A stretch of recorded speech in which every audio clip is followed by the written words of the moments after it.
Hello, blessed ones. It's your girl Andy here. Thank you guys for tuning in again. The last time we spoke about relationship with self, how to build a relationship with yourself. Today I would love us to understand that process of starting building that relationship with yourself and with God, because you're not just building it with yourself, but you're also building a relationship with God, with Jesus Christ, understanding who He is, so that in you understanding Him, you understand who you are. Um, it's a beautiful road.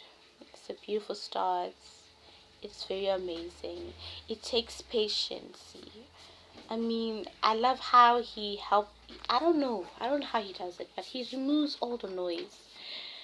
Even though you are surrounded by people, but I don't know, He just knows how to. I don't know if I should say that atmosphere where you feel like you are alone, or maybe it's because in that moment, in that season, you are you are you are dealing with yourself. It's warfare. It's warfare against shame. It's warfare against guilt. It's warfare against your feelings, how you feel. It's warfare against the old information that corrupted you, and now you are relearning. Yo, guys, Jesus Christ, yes, guys, He does His things. Yo, Jesus does His things. So it really needs you to be patient, and um it takes time for you to understand. I'm not gonna lie, it takes a lot of time for you to understand, but for some reason, even though you don't understand certain things, but the Holy Spirit just leads you, and you just allow it for some, I don't know, and you just allow it to lead you, and you just go with it, whatever it says. Like for example, when you look at a house, right? Um, let's say you just bought a house, but the house that you brought, especially for those who wait, guys, I don't even remember what do you call people who renovate, who redoes,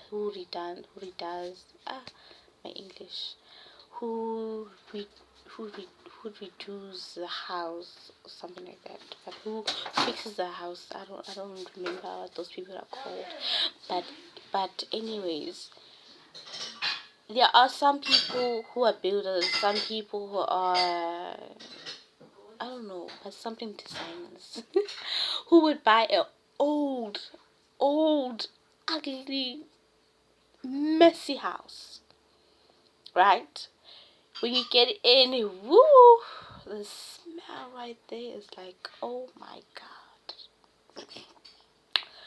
Whoa, whoa, hold on. It's terrible, you know. But they'll buy the house because when they look at it, they see beyond what they see. I know that the presentation it's so terrible and ugly, but in their hands they have a vision for that house in building it. So what do they start doing? They start cleaning, they start removing all the dirt, they start removing all the poison, or all of those rotten things that are there that are smelling. They start cleaning, and in with that they are so patient. No one who doesn't have a spirit of patience would ever clean a dirty and a smelly house. For them it will be the start, and the unfinishing is the start to unfinish. But a patient person, and who is dedicated, who literally has a vision, will clean the house despite all the smell, the dirt. Imagine, guys, imagine. But they would clean it, they would nurse it, they would start going buying new things, they'll start, checking is the water there? Are the pipes okay? Um, what else? Are the windows okay? Or we need to buy new windows? Is the door safe enough? Or we need to buy another door? It's a lot. They start analyzing, or they start what you call this? But they start checking. They start, checking, studying. They start studying the house, the structure, the foundation, trying to find out to where everything went wrong, what went wrong with this house.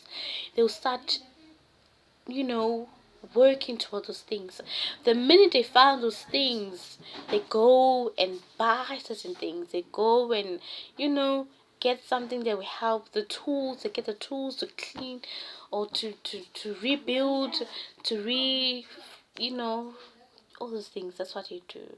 So in that, patience is there, consistent is there, vision is there, and already they have a reason to to to to have to have that thrive, that passion of renewing the house, because they already have a vision in their head that, oh, okay, this is what we have in mind for this house, and this house should be in it should be like this, so they start doing things, and then the neighbors come in like, wow, the place is clean, the windows are okay, they're not broken. Oh wow, they're fixing the pipes. Oh wow, the roof is no more falling. Oh wow, like they now found the problem. Oh wow, they're doing a really good job. Some others would be like, damn, I wouldn't even have the patience to do that, but wow, God bless them for what they are doing with this house, because they're doing a beautiful job. And then all of a sudden, things are okay. They're going to buy what now? They're going to buy furnitures now. They start filling the house with furnitures. And then from there, what do they do now? When everything is perfectly done and beautifully done, and their vision have come to life, they start in what? Selling the house. And now the buyers are coming in like crazy. Like crazy. That's what God does to you. That's what Jesus does with you. The minute you accept Jesus Christ, He helps you remove all the crap, all the noise.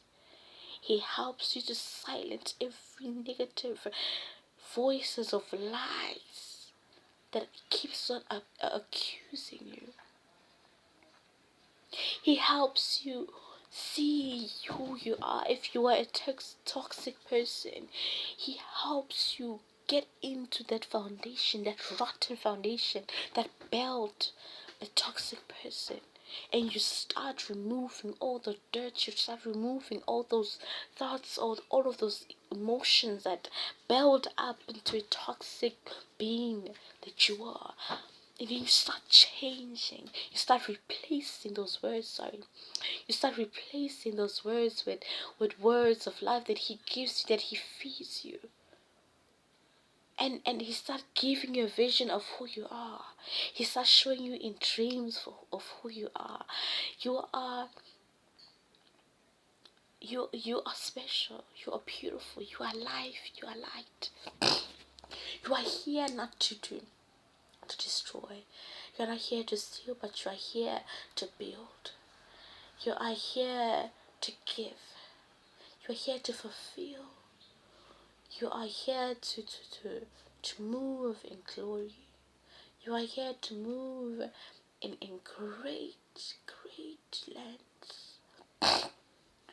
You are here to be seen amongst kings and queens. I mean, come on, come on, come on. You, and then from there you start realizing, oh, this is what triggers my anger. Oh, this is where my anger started. Oh, so this is this is how me being toxic started. Because I didn't believe in love. I didn't believe in something beautiful. I believe that what's beautiful comes with lies. It comes with pretense. So in that which I do, I safeguard myself with anger, me being toxic, to make sure that everyone people are afraid of me. You know, you are trying to build respect, but you're literally building fear. For you have stored fear in people's souls to fear you because of how you speak. You speak words of hatred. You speak words of words that bring in pain. Words that can degrade someone. Let's say you have degraded a king that was great, but now you degraded him to to to to a servant. They came to you as kings, but you have degraded them as servant. They are now your servants. They have lost themselves. For the peace that they had, you have stole that peace, and you have restored fear. Instead of them respecting you, they fear you.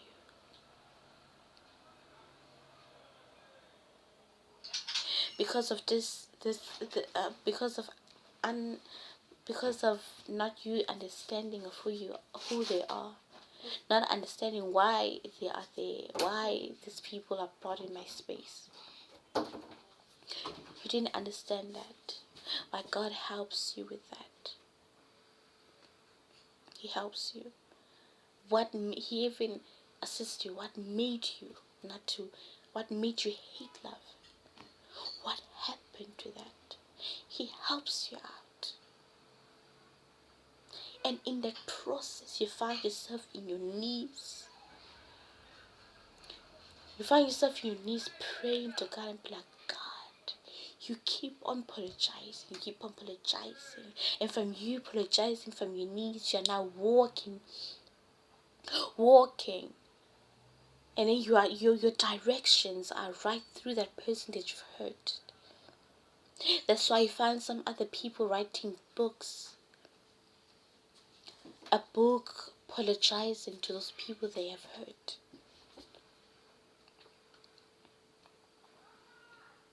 From there you start realizing, hey, for years I've been living with shame. For years I've been living with guilt. But you didn't realize I wasn't supposed to be ashamed about myself.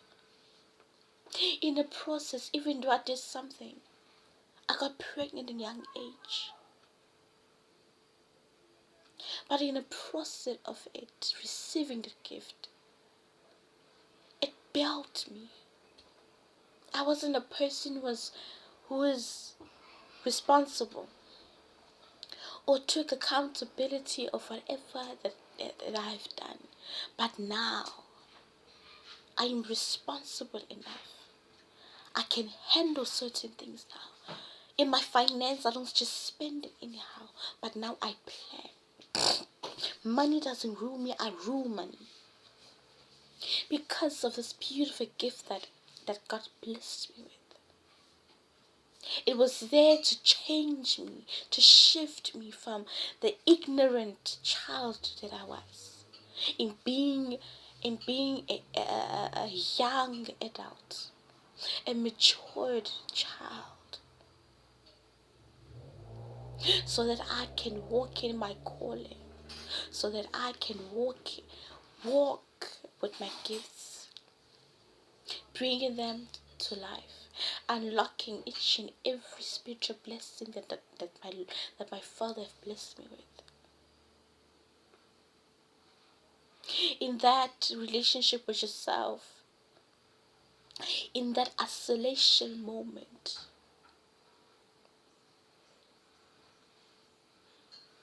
You see, you were once rejected, but now what happens? You have cried, you have wandered around, you tried to fit in. You even lost yourself in the process because of you wanted to fit in. You are now a daughter that dresses in a way that your dress defines your character.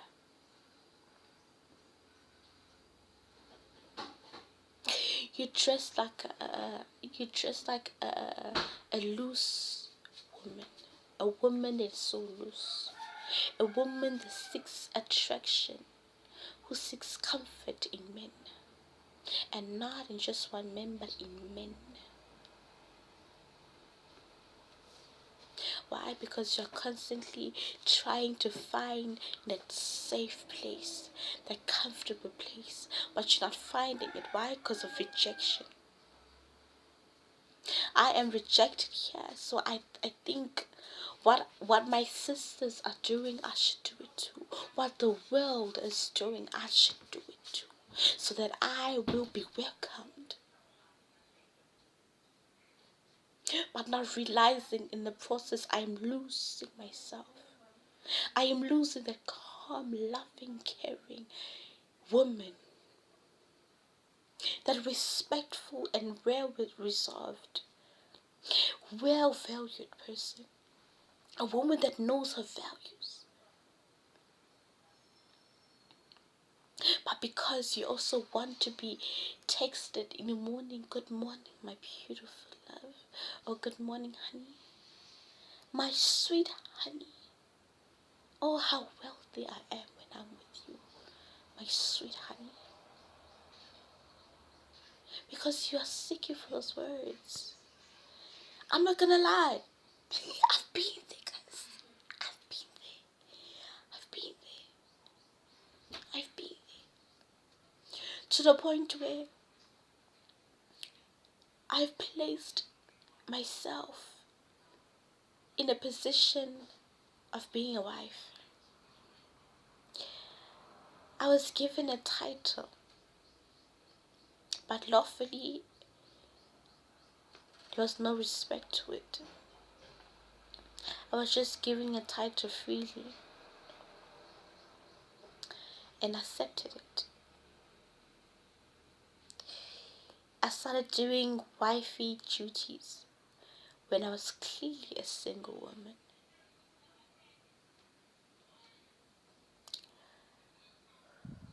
You guys, he was the only man I knew. The only man that I only knew. Where else can I go? There's no other place I go, because already I've accepted myself. I've given myself, I've given my all to this person. We are now one flesh. I entered a covenant with this person. Of course, what should I do? I should stay.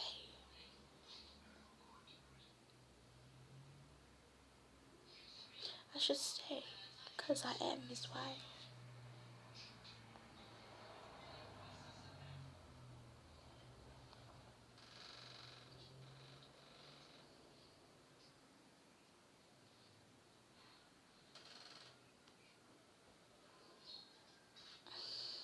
I was comfortable in my title of being a wife, and I was not.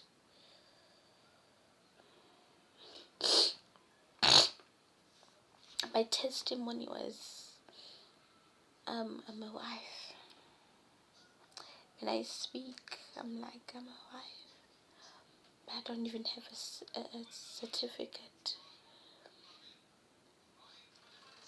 as a proof. haven't signed any paper of agreeing that I am a wife. But the only thing is that there was a weakness, there was a covenant that was made between me and him. Now it was not all about me, it was now all about kids.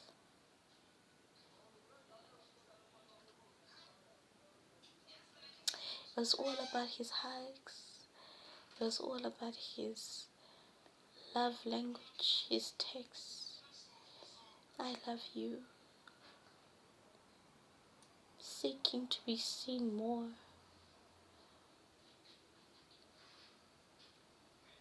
In the process, making sure that I'm the only woman that he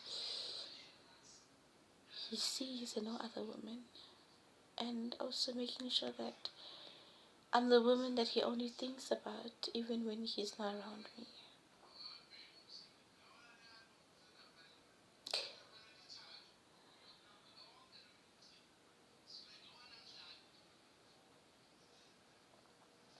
And then I started starting to wish.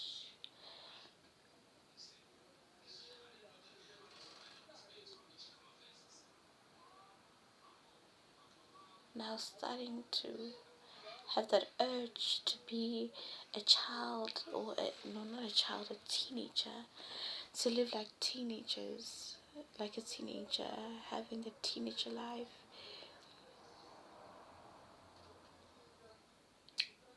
But at the same time, I'm a mother. I am a woman who entered a covenant, who is a wife now.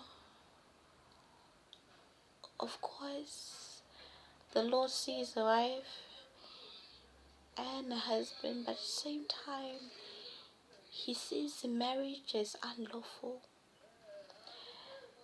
That went against the law.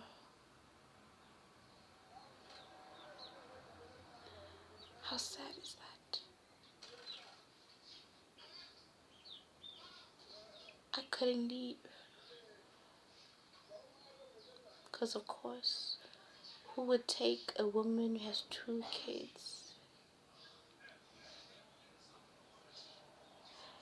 And now all of a sudden you have that thought of, shit, now I need to give myself to another man. Because there's no way that I can say that sex after marriage. Because of course I have 2 kids. That's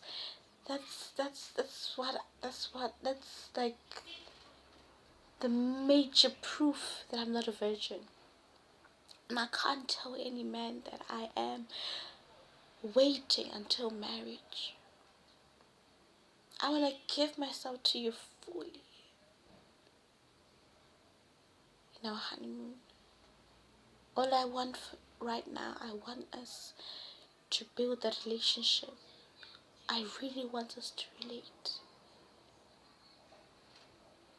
I don't want us to misunderstand a relationship. I don't want to misunderstand you being my boyfriend and I being your girlfriend. I don't want to misunderstand those words. I certainly don't want us to misunderstand those words. But of course, this world is filled of men who are not spiritually matured,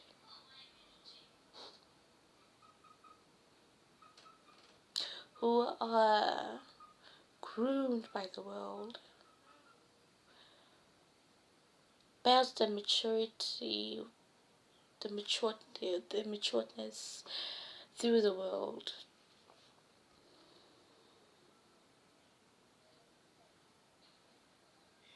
Where can I go? That was me. Girls, believe it or not, that was me. But ever since I gave myself to Jesus Christ, He helped me out. He helped me out in sorting out the covenant that I had, setting up boundaries. At first I was like, okay, maybe I misunderstood. But the mere fact was that it was the truth. But of course, I went it I read all about it in the wrong way. But anyways, we grow in a process, and and I started believing that if I'm a woman that now believes that it takes a relationship, it takes friendship, it takes understanding of those words, understanding why you are together, understanding why are you agreeing to be in a relationship, and God helped me understand that even though the world have overshadowed the truth of that there are men who would love their women with whatever luggages that they carry.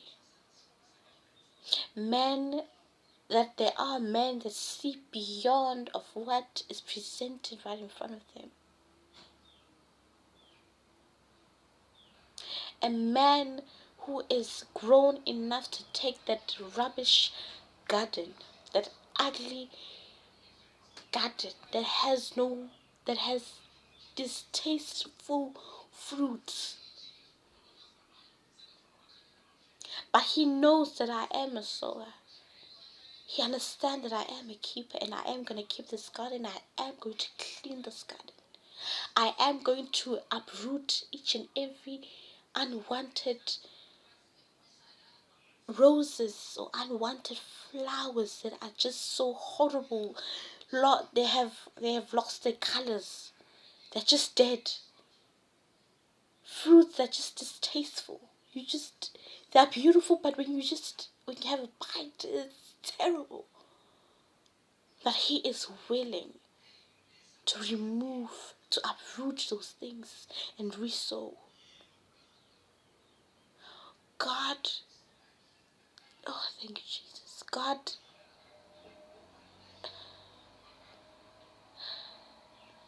revealed that man, those brothers of mine, and told me that they are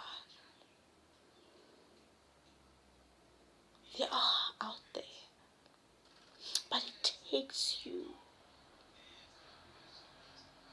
to also get rid of what is not needed in your garden and start sowing something in that garden.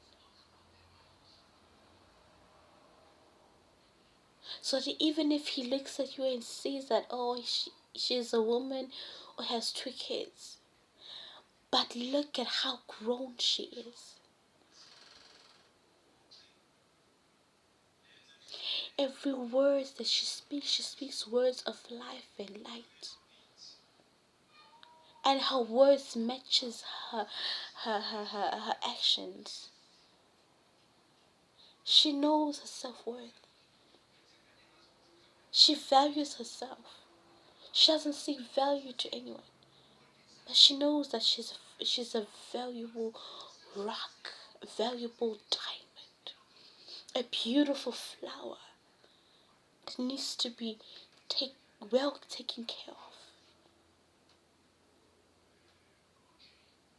That man needs to see that this woman loves herself.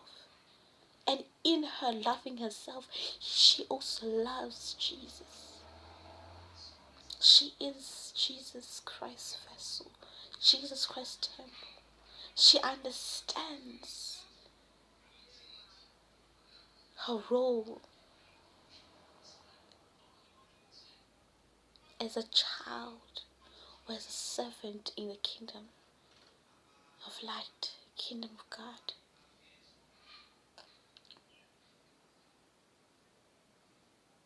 But my brothers and sisters, my beautiful, blessed brothers and sisters, it takes you to be patient.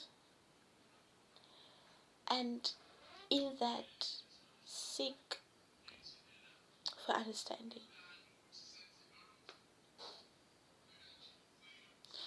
In that, you will see wonders. God indeed is a God of wonders. It is so beautiful for you to sit down on your own and just being so appreciative of who you are becoming, of your transformation.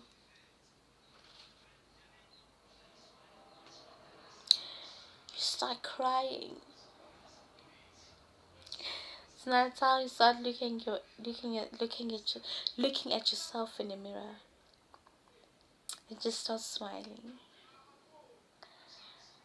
And in that, you just look at yourself and be like, damn, I'm beautiful. Like, I am beautiful.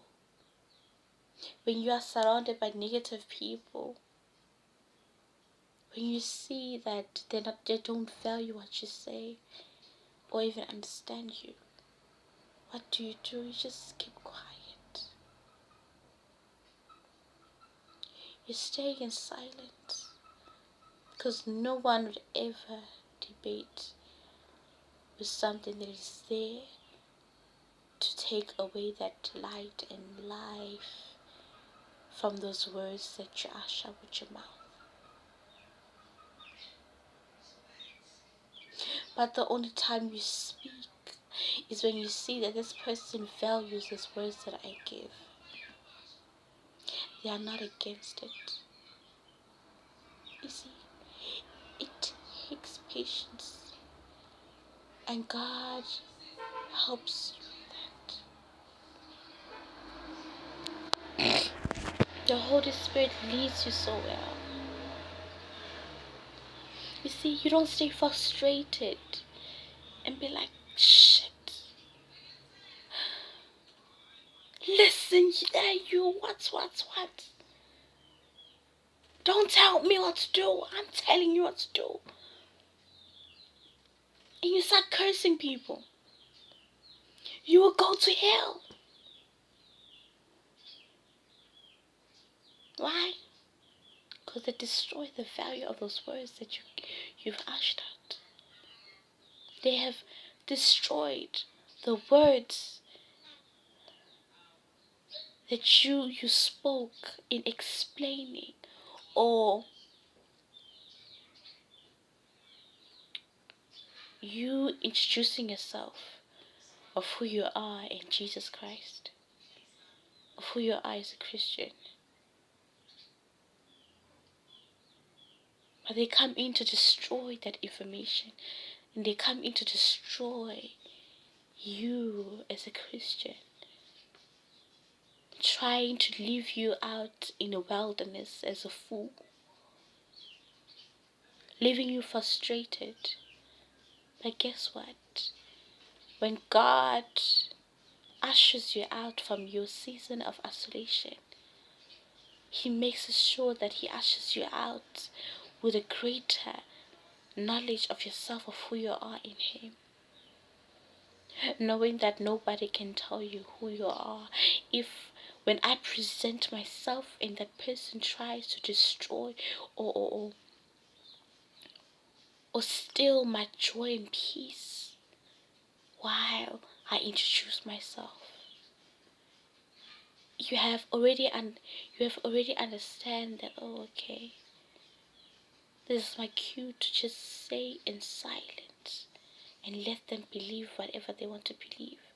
They have already interpreted me wrongly, so there's no need for me to prove myself, but it's just for me to just allow God to prove them wrong about me.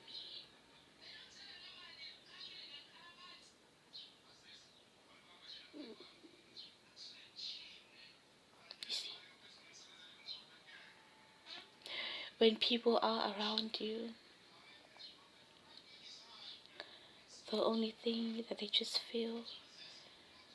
feel feel the peace, they feel the love, the comfort, they are safe with you. Why? Because you don't judge, but you make sure that you comfort them.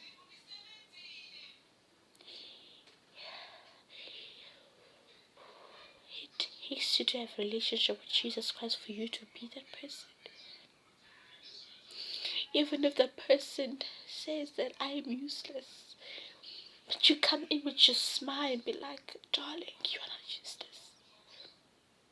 And you start helping them to look at themselves as who they are.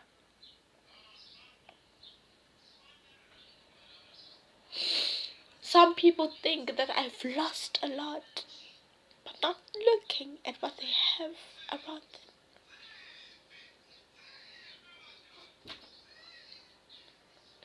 And in that season of isolation, God helps you out to forget of what other people have, and forget each and every brother and sister that have already unlocked their spiritual blessing. But God helps you to look at what He gives you now.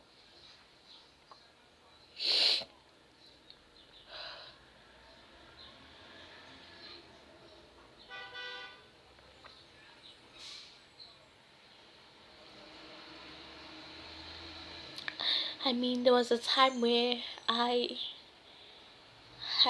would constantly pray for independency, for a job.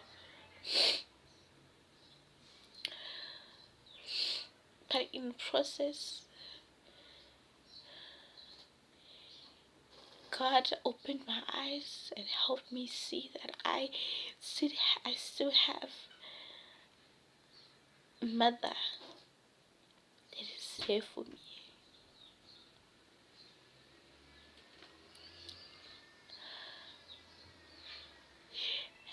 He helped me understand that in this season, it is a season where I forget about worrying, but appreciating the mother that is still with me.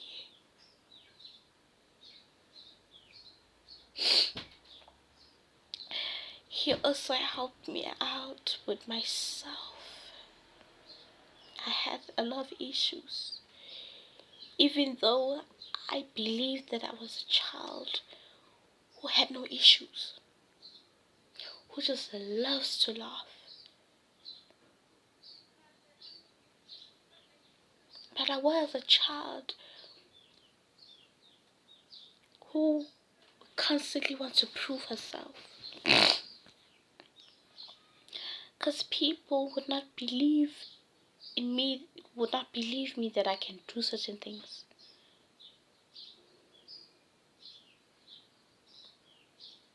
Yes, I was a child who tried to fit in. Wants to be seen, wants to be heard. But God helped me understand that my time hasn't come. And I'm not grown enough for me to handle my spiritual blessings that He has for me, that He has blessed me with. I don't know how to manage. I don't know how to plan. I don't know how to be patient. I constantly seek validation. I don't even love myself. I am a lazy child. How on earth will God bless me with independency when I'm a lazy child? I'm not patient. Great things needs you to be patient. Because it needs you to be sober to see the process. So that you will be able to see the enemy's plan against your progress. But how are you going to see that when you seek validation everywhere? How are you going to see that this person is genuinely right for what you want to start, or for the information that you're about to give out?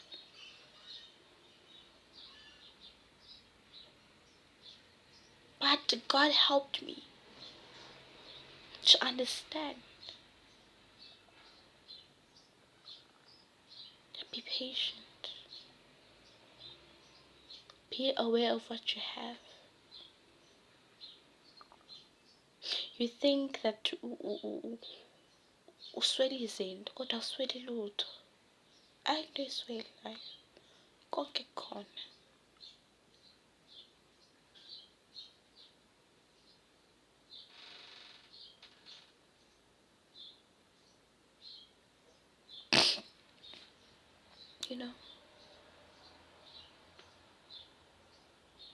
You know, guys, the Lord is truly is my shepherd. He's my love. He's my everything. He's my joy. By the way, guys, I miss my long nails. I miss my long nails. I don't even know how you guys enter this situation. That just felt like telling you guys I miss my long nails. I miss them so much. I miss them so much. But anyways, like blessed ones,